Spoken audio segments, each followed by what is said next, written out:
السلام علیکم، صبح بخیر سارے پاکستان، پیارے پاکستان، آپ سب کو جمعہ مبارک۔ آج میں جو کہانی لے کے آئی ہوں یہ ہے ایک ڈاکٹر کی جو امریکہ میں پیدا ہوا، اور جیسے ہی اس نے ہوش سنبھالا وہ عیسائی گھرانے میں پیدا ہوا تھا، لیکن وہ کمیونسٹ ہو گیا، یعنی کہ اس نے کسی خدا کو نہیں مانا، نہ وہ اللہ کو جانتا تھا اور نہ وہ عیسائیت کا جو تصور ہے اس کے اوپر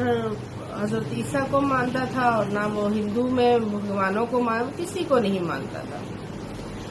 اور وہ بہت ایک بڑا ڈاکٹر بنا ہارٹ سرجری کا، اور وہاں پر ان کا ایک جو ہے نا بہت بڑی ایک ان کی شخصیت جو کہ سیاستدان تھے،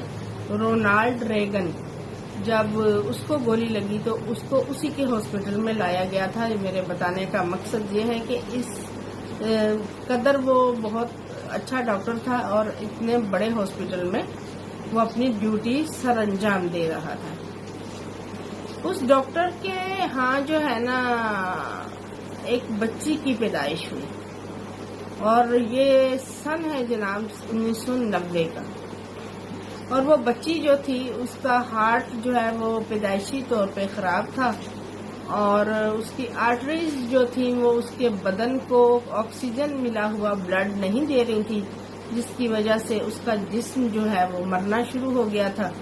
اب یہ ڈاکٹر صاحب کی اپنی بیٹی تھی، اور اس کو بہت بڑی ایک چیر پھاڑ کی ضرورت تھی جس میں اس بچی کا آپریشن کیا جائے اور اس کی آرٹریز کو بحال کیا جائے، اور اس میں جو ہے نا بہت کم چانسز بھی تھے کامیابی کے، اور وہ بحیثیت ڈاکٹر یہ بات جانتا تھا کہ اگر اس کا آپریشن کامیاب بھی ہو جائے گا تو یہ صرف 2 سال کے لیے کام کرے گا، 2 سال کے بعد یا تو بچی کی ڈیتھ ہو جائے گی یا پھر اس کو ایک بار پھر سے اتنے ہی بڑے آپریشن سے گزرنا پڑے گا۔ بہت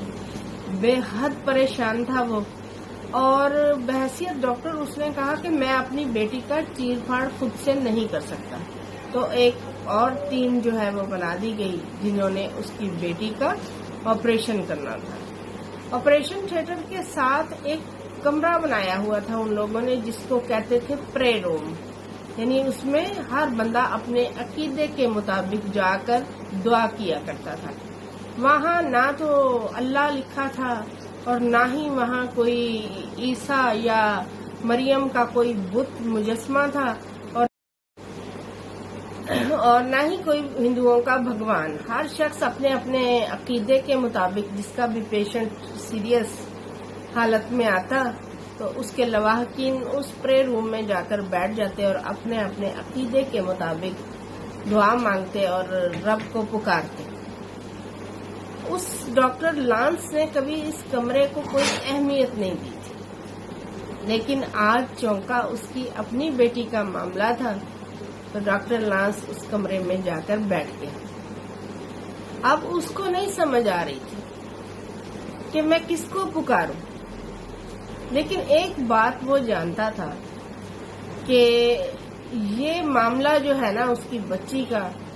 صرف وہ ٹھیک کر سکتا ہے جس نے اس کو بنایا ہے، یعنی کہ آرٹی گرافٹنگ جو ہونی تھی وہ اتنی پیچیدہ تھی کہ جس میں جو ہے نا کامیابی کے بہت ہی کم چانسز تھے۔ سو اس نے اس رب کو پکارنے کا فیصلہ کر لیا، لیکن چونکا وہ ساری عمر اس نے کسی کو پکارا نہیں تھا، اب اس کو سمجھ نہیں آ رہی تھی میں کس کو پکاروں، تو تب اس نے ہاتھ اٹھائے اور دعا کی کہ اے بنانے والے، میں تجھے نہیں جانتا، لیکن آج میرے دل کو چوٹ لگی ہے، میری بیٹی موت و حیات کی کشمکش میں ہے، تو میری بچی کو ٹھیک کر دے۔ میں تجھ سے وعدہ کرتا ہوں کہ میں تمام مذاہب کا مطالعہ کروں گا اور میں تجھے ڈھونڈ لوں گا اور میں تیرا شکریہ ادا کروں گا۔ وہ خشوع خضوع کے ساتھ، ظاہر ہے جب اپنی اولاد کا معاملہ ہوتا ہے نا پھر دعا دل سے نکلتی ہے،